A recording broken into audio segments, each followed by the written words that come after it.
سہل بن سعد رضی اللہ تعالیٰ عنہ سے روایت ہے کہ رسول اللہ صلی اللہ علیہ وسلم حضرت فاطمہ رضی اللہ تعالیٰ عنہ کے گھر تشریف لائے۔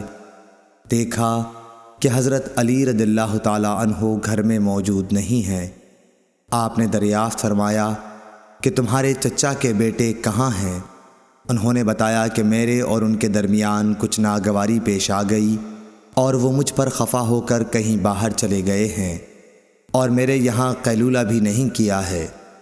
اس کے بعد رسول اللہ صلی اللہ علیہ وسلم نے ایک شخص سے کہا کہ علی رضی اللہ تعالیٰ عنہ کو تلاش کرو کہ وہ کہاں ہیں۔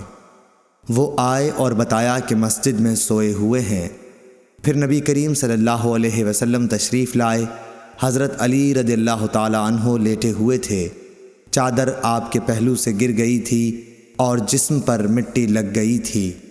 رسول اللہ صلی اللہ علیہ وسلم جسم سے دھول جھاڑ رہے تھے اور فرما رہے تھے، اٹھو ابو تراب اٹھو۔